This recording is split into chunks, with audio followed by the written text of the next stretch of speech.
to Future View 2027. Let's all give a warm welcome to Lan Vu, Founder and CEO of Beautystreams, and Michael Nolte, SVP Creative Director of Beautystreams. Thank you so much for the introduction. Thank you for being here. It's such a pleasure to be here in person. I think that's one of the sentences I heard the most here. Good to be back in Asia, for those who don't live here. And I have the pleasure to introduce Lan to you, who's coming from Paris to talk about CosmoTrends. Yes, thank you for joining us today. We're overwhelmed by all the interest, so we hope some of the people back there can come and join us. We'll do our best to share a session, and for those who can't see or hear, we're going to do a session online, okay? So you can catch it online as well after this. I mean, we'll announce it later, the time and date for that. So it's been now over 10 years that we have been collaborating closely with COSMOPROF worldwide on all the global shows. It's been 6 years that we work on the CosmoTrends specifically, and as we see, the brand built up actually over the years. So it's a real pleasure to be here again to have the opportunity to present those trends.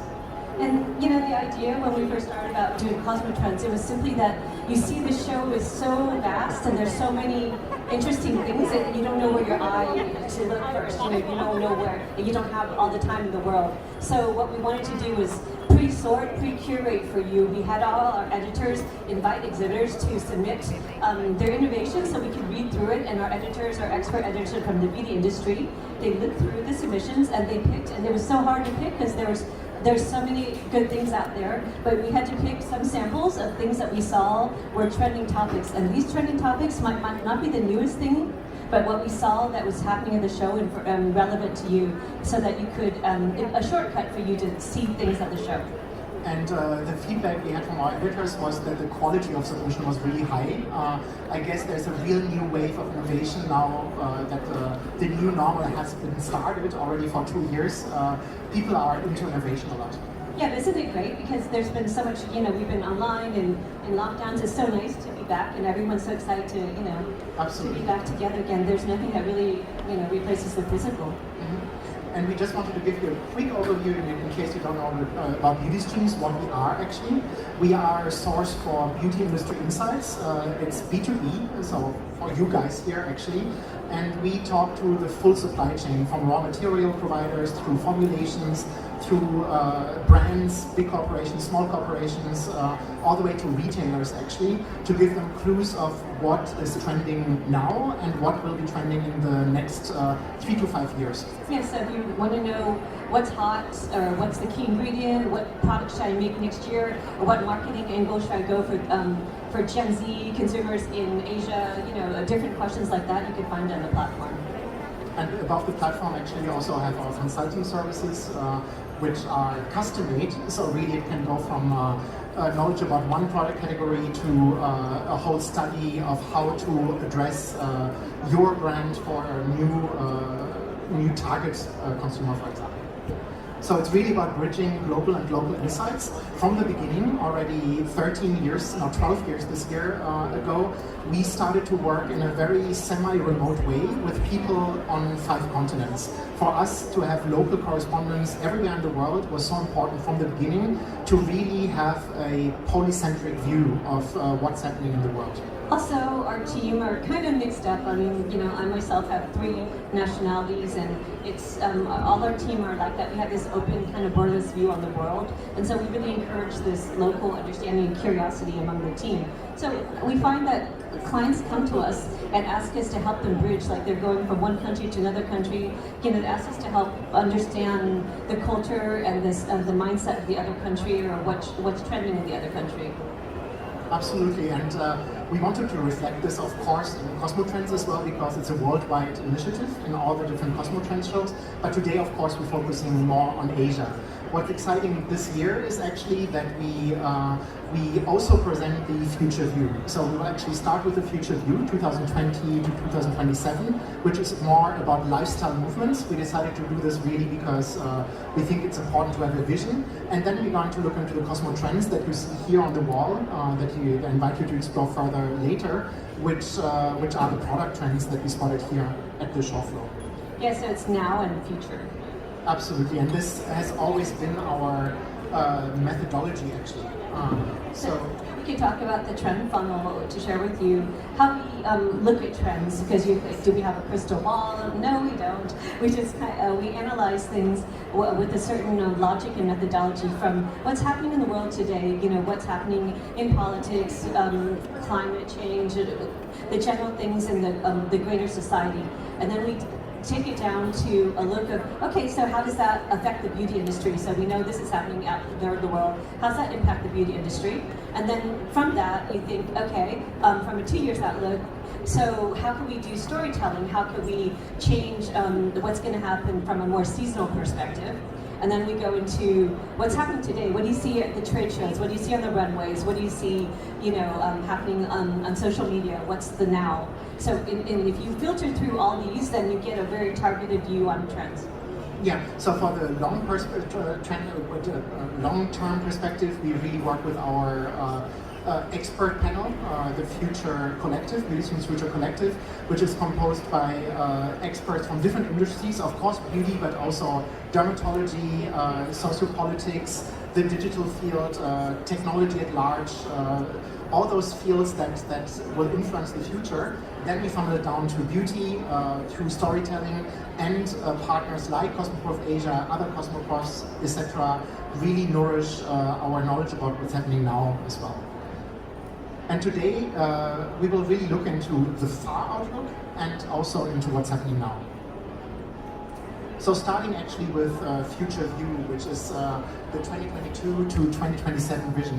Why actually 2022 to 2027? It's not because we don't know exactly what will happen in 5 years.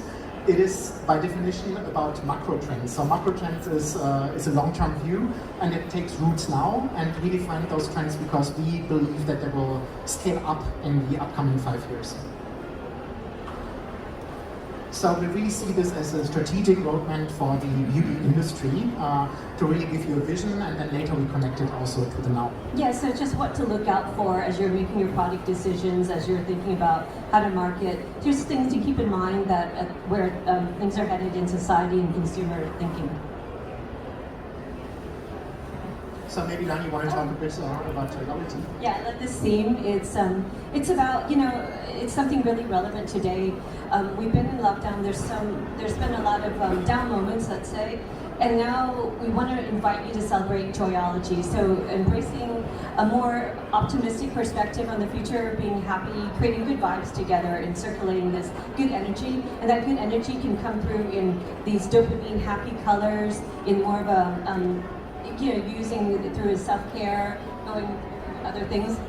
Yeah, and actually we did a full panel at COSMOPROF Worldwide Bologna, and we just wanted to share the outcome here. It was a panel with senior executives from L'Oreal, from Coty, from who else was there? Let me think. Susie Wakabe, who is the founder of Susie Beauty, Africa, to have an African perspective as well, just to really have a full 360-degree idea of different opinions. And the idea here of joyology, it's more than just a forecast, it's also wishful thinking, and I hope self-fulfilling prophecy by inviting everybody here to create good vibes together. So we have here an overview of the 5 sub-themes of this umbrella theme: age of ethics, metaversal living, gender freedom, intersectional individuals, and holistic health. And I'll let you discover a video actually that we created for this event. And you'll see it's all about this surrealistic approach, because we talk about the future, so we didn't want to just recycle imagery that exists, we really created imagery from scratch.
So to go over it again, so the sub-themes are Age of Ethics, that's rising sustainable and philanthropic values, metaversal living, worlds of endless opportunities, gender freedom, breaking free from binary definitions, and holistic health, nurturing mind and body, and then intersectional individuals, which is multi-layered consumers. So these are things that we see happening going forward. So these, of course, you see are very large topics that are happening now and will happen in the future and really scale up. So we're going to start with the first territorial lifestyle shift, which is Age of Ethics, growing sustainable and philanthropic values. Here in today's consumer's mindset, it's a normal thing to be sustainable for a brand, to be vegan, to be cruelty-free. This becomes now baseline, at least to have some aspect of ethics in a brand. And now it's actually widening of what ethics actually means. Ethics is of course very personal. Something that is ethical for me may be unethical for you. But there's large topics like what we call the 3 Ps that are important. The 3 Ps are planet, profit, people. So planet is easy to understand. It's about the planet, so sustainability.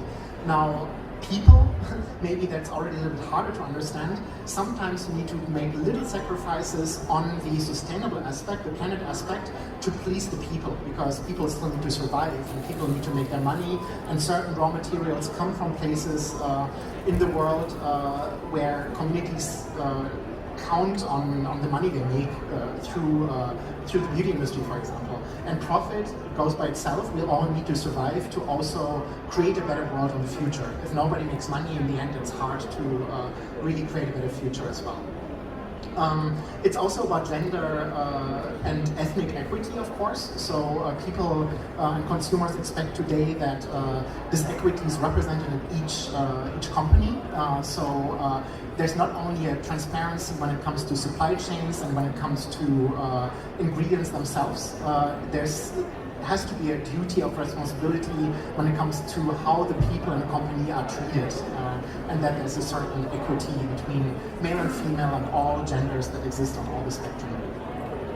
It's about systematic regeneration, and there's a lot of interesting things happening. That's why we talk about Age of Ethics. We really believe that this is, at least for the 5 years, if not 20 years, something to look into, because a lot of big corporations and governments and institutions are working on restorative actions already. So this is happening. There can be more done. I mean, there's a lot of controversy in this field, but for sure we go towards the right direction. You probably all heard about the initiative TerraCycle, for example, which just embraces recycling and refilling. And the challenge, of course, in the field of recycling and refilling is always to engage consumers to really go recycle that plastic or to go refill this component, because if they don't, it's not sustainable either. And TerraCycle is a great way just through commission products, because there's a high financial enticement when you buy a product 10 extra euros or dollars, and you have to go back to the store to recuperate this $10, you will do it for sure. So that brings us, we were putting out these questions to the beauty world. Well, what if eco-restorative and philanthropic actions became an integral part of the beauty industry? These are really questions to ourselves and to the entire industry, because of course we want to get there. That's why it's what if. The next big trend is metaversal living, so endless opportunities of expansion. Of course, we know there's ups and downs in the digital space. We saw the crash of cryptocurrencies right now and the problems that Meta, Facebook is going through as well. But as a matter of fact, the world is going there. I know everyone's so excited about it, but I don't think anyone really knows what it's about. And it's probably like in the internet in the early days when there was more than one Google. There were so many different platforms you can go to, and now it's the same. There's no one yet, but everyone's excited to go there, wherever there is, but that's where we're evolving toward as technology gets there. Yes, and technology has to catch up, of course, because we have that wishful thinking. But I don't know if you already had a tour on Decentraland. We did actually a workshop online with our team. it is still just a place to not so much communicate, but more to buy things. It's about hyper-consumerism, and there's a responsibility for brands now to always also use these future big spaces to empower education for people who don't have access to education, or to offer also free ways to communicate, not just to make money purely. And yeah, but I think the thing is, right, that now what it means is that people are starting to be ready for this type of dimension. They're ready to go into this. That's the interesting part. Whereas before it was just like, oh, we go online, internet, but there's now actually people ready to live this life and buy an arm or buy a, extra. Absolutely. We actually did a survey on Chinese Gen Z, and 60% of them are totally open to buy physical, digital goods already, and it's happening more and more actually worldwide. Now, there's a backlash, of course, which is great for the beauty industry, which is the need to switch off.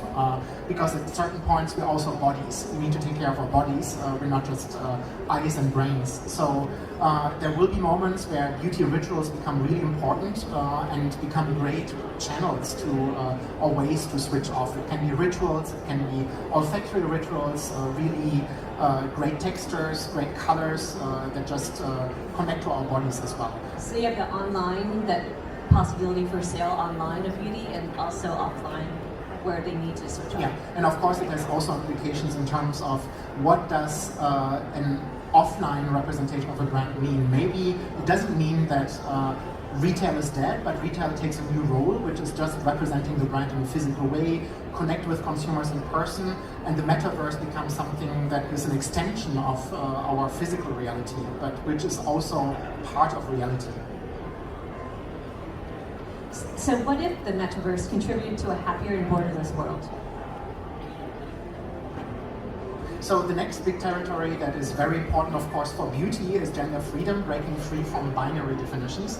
And of course, there's also a lot of controversy here. But as a matter of fact, the young generation, the young millennials and Gen Z, they just see it as a normal thing in most parts of the world that binary gender definitions are the thing of the past, and that they can be born with a certain definition of themselves and choose a different gender and even switch gender throughout their life, or being clearly a cis man or cis woman, but decide to take codes that are not typically masculine or feminine.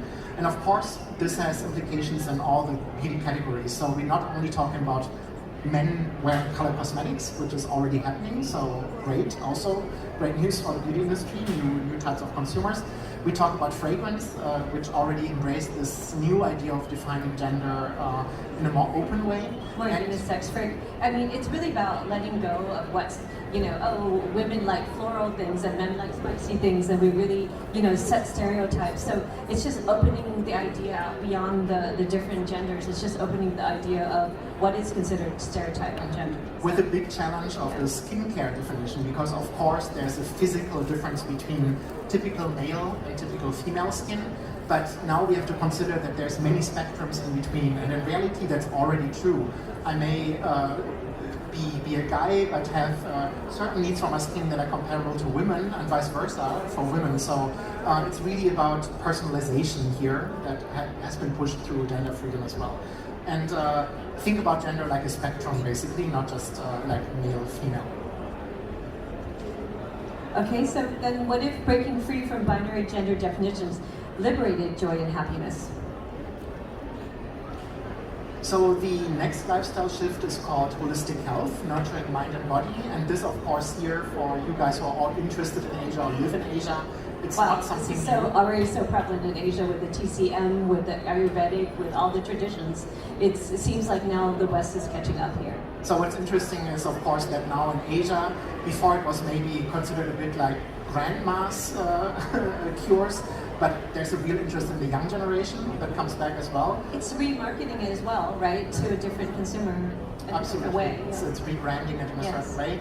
And it's also connecting it to science, actually. There's so many interesting studies about ingredients that are Eastern medicine that could be considered a little bit hocus pocus, but that are backed up scientifically now. Yeah, you go so far in technology and science, and you go back to the roots, to the origin of what the ancestors had started. And of course, with the convergence of prices happening throughout the world, everything that is psychological self-care will be increasingly important, and that can be easily connected to holistic health as well. Yeah, because before it's all about let's make myself beautiful, but people forget about the mind, and actually, so now there's much more awareness of how you feel, and you look more radiant, more beautiful if your mind is at peace as well. So here it's about the big question, what if inner peace and health also became part of our universal beauty ideals? So, last but not least, the intersection of individuals, multi-layered consumers.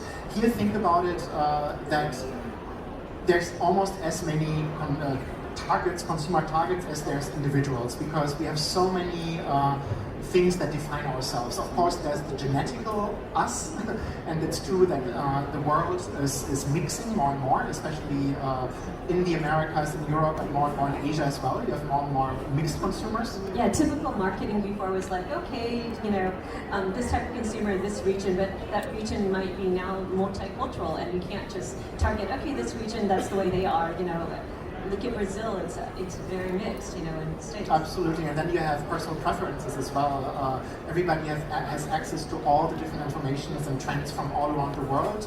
So you can choose, maybe genetically, I am mostly German, but I'm interested in Korean food, and I love African music. Asian inside, yes. So all this makes one individual very special, with very special needs that are unique in the end. So here the question is, what if each consumer felt personally addressed on a physical, cultural, and spiritual level?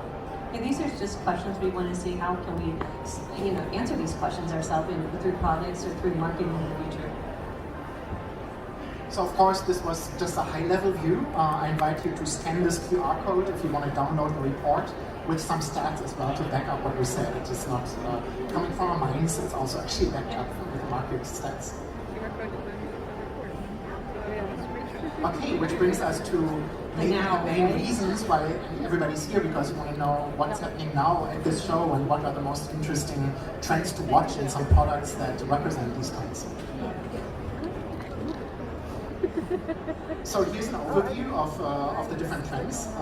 So actually, just again to reiterate, we had hundreds of products submitted. They were all good, actually. They were all quite recent. It was hard to pick. So I hope that nobody here is sad that their product wasn't picked. It's not an award. It's actually just a highlight to illustrate our themes. Yeah, suggest. And here you'll see the products on the wall, and you'll see the different themes. So, and also we have a QR code that you can download the full report as well. Yeah. And the main thing is here that, and we saw it in the submissions, that in this world that is changing so quickly, true innovation is important. We're moving away from an approach that is like almost a fast beauty or fast fashion approach towards an approach that is much more mindful. So innovation is really in the center point of what product development means. So we're going to start with the first trend, which is called Biome Mania. So over the past years, you must have heard all, I mean, if you didn't, you probably slept, about the microbiome skincare that proved to be a category on its own. It's almost like, it's a subcategory of skincare. That's why we have to talk about it actually in every single show, and there's always new innovations that are backed up scientifically and that are really scientifically grounded, actually. And it's about understanding human health and the importance of an inside-out approach as well. There's a lot of new fermentation processes that are creating molecules such as variations of acids, peptides, and probiotics, in addition to enhancing the potency of tested skincare ingredients. So it's really about scientific backup here as well. It's awareness of the skin's microsystem, the organisms, and even in our guts. So it's just being awareness of the microenvironment in our bodies. Yeah, and of course it's linked to the skin barrier. So a lot of anti-pollution products are going towards that idea to have those invisible friends that actually help you.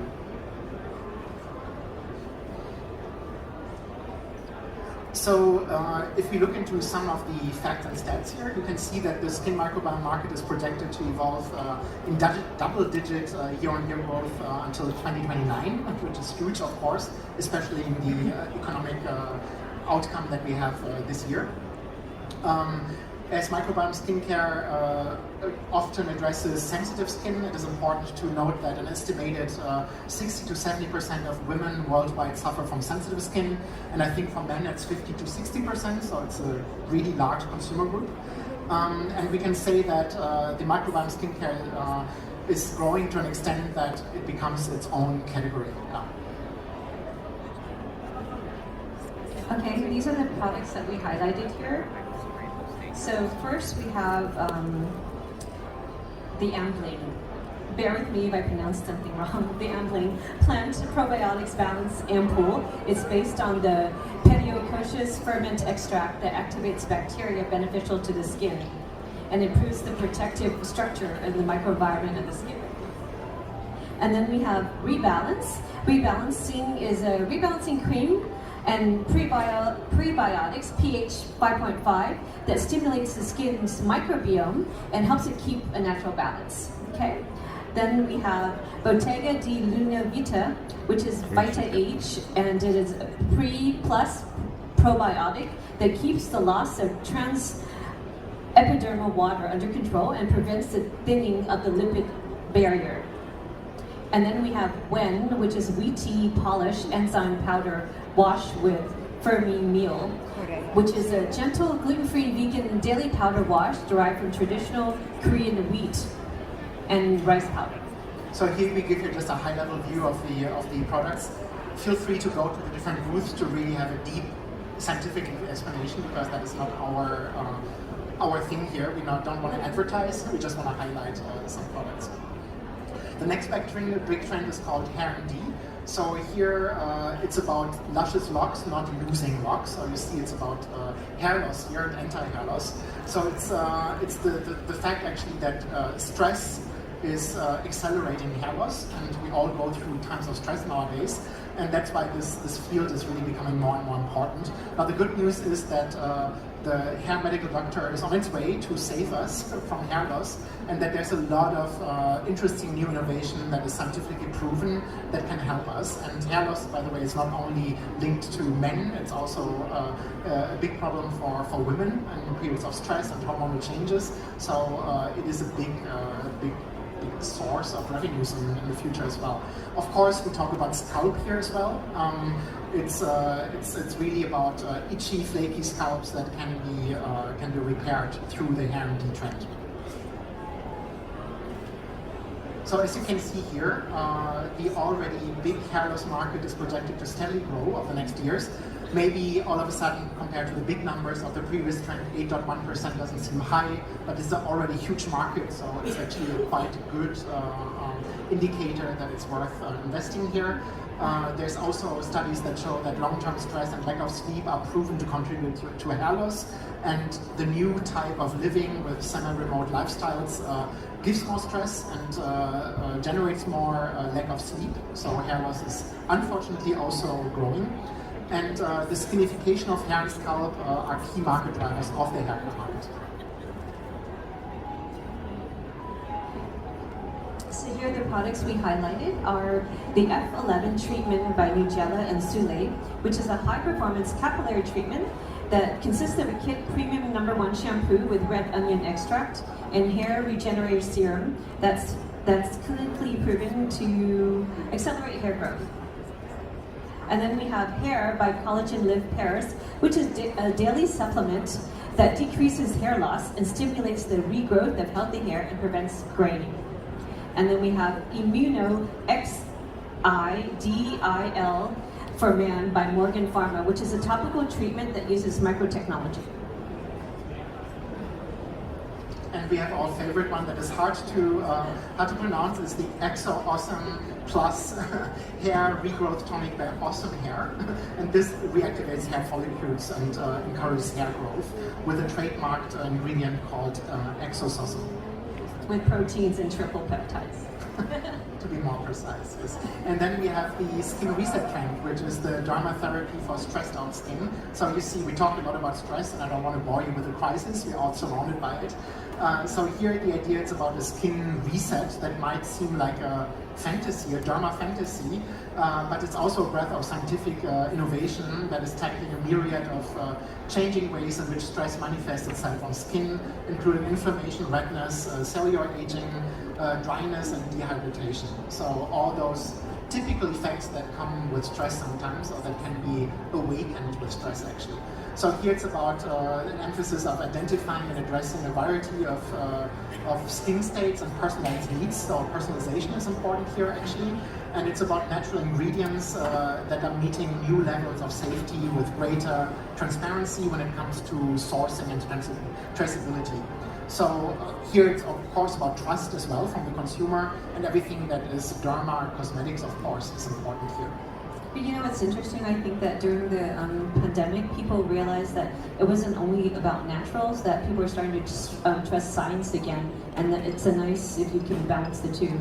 Absolutely, and it also goes with that idea of one star ingredient that you trust and that you know works with your skin, which is also a level of personalization in the end, to address through skincare, but also through hair care, scalp care, etc., etc. Here are some supporting facts. So stress can aggregate the psoriasis and rosacea and eczema, so all those causes that we may know on a personal level.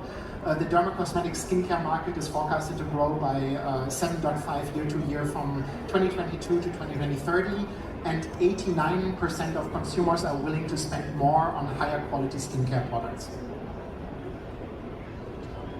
And the products we highlighted were the Hops Essence by Sky Resources, which activates, strengthens, and sustains the protective skin barrier through Humulus lupulus extract.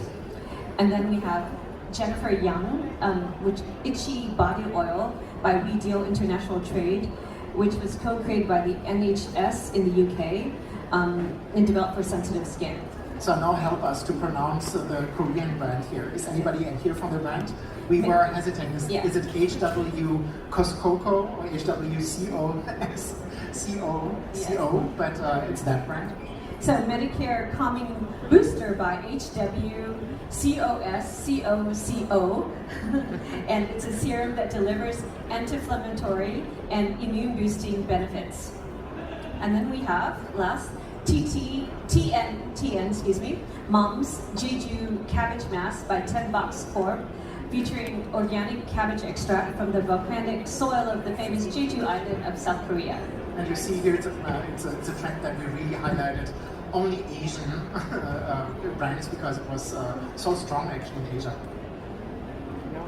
The next one you may, for those who are our age group, see the Plump Up the Volume makes reference to a nice song.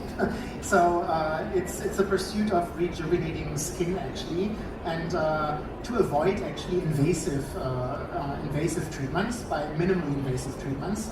So you want to treat before you actually have to go to the plastic surgeon. So it's about procedures that add benefit of yielding a more natural looking outcome. So it's not about that overly plumped look. It's just a little bit plumped to be a little bit fresher looking.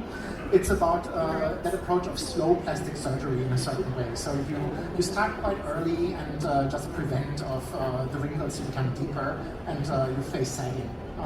It's about redefining skin to new heights in a certain way. Supporting stats here is that non-invasive aesthetic treatment, the market size is projected to grow by double-digit growth between 2021 and 2030 year on year.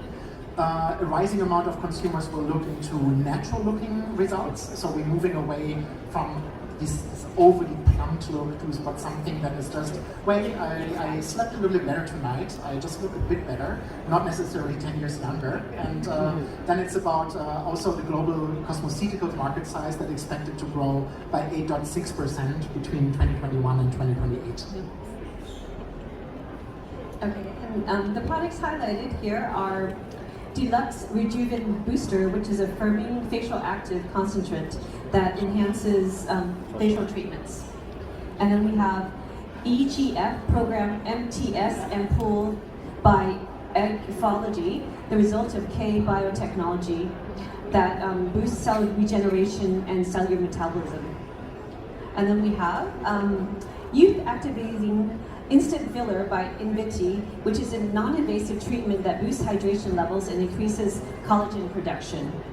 And then there's OxyTreat by Labo COSMOPROF-ASIA Suisse, which is a dermocosmetic therapy that combines regenerative properties of active oxygen with functional transdermic molecules to reduce wrinkles.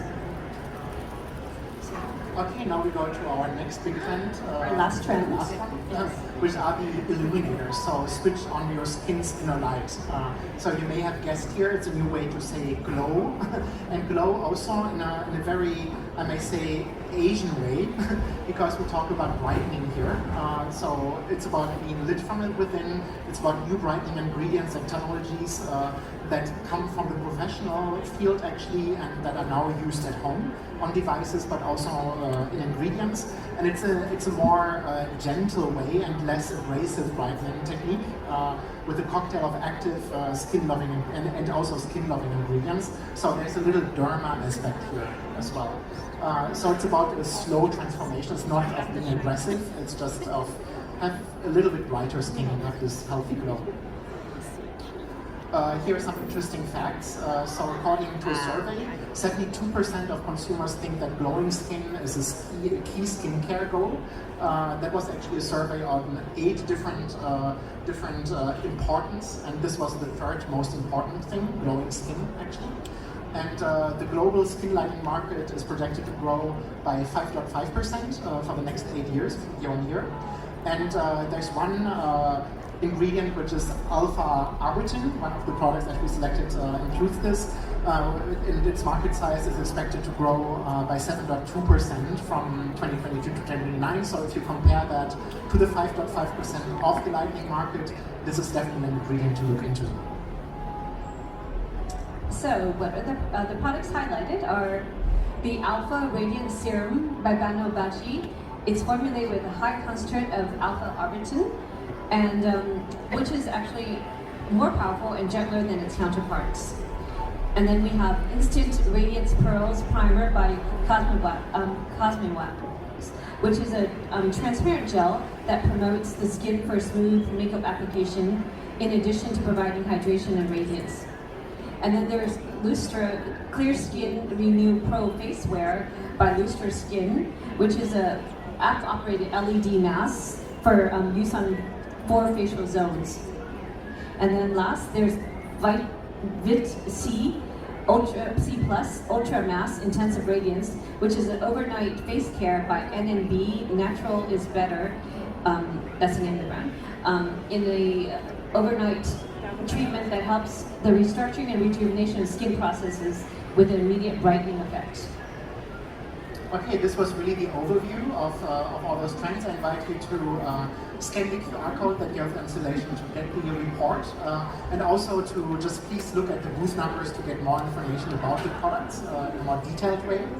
And, yeah, of course, visit the booths for the most detailed information. Here we just highlighted them. And I invite you also, of course, to reach out to us for other trends, because we don't only do the CosmoTrends, but many other trends.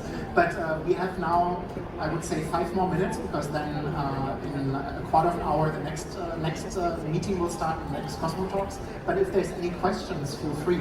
Also, we wanted to say again, because there's so many people outside, I feel bad. So we really will do another session online, and we'll invite, it'll be complimentary. We'll invite you online from Beautystream. Also, if you have any questions, we have a booth over there. On the what's the booth number? I don't have a booth number. Actually, it's towards 2. So and it's a hall. It's still this hall, but towards the exit of hall 2. Yes. Are there any questions? I can walk around with the microphone if you want to. Oh, there's one. Yes.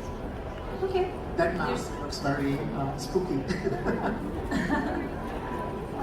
Oh yes, it's one of the yes. items. Okay, well, thank you so much for joining us today, taking the time, and we hope you found some inspiration today. Thank you. Thank you so much, and thank you everyone for your patience and your cooperation. And now I'd like to request everybody to please vacate the hall. For housekeeping purposes, we need to request everybody to please take all your belongings and leave the room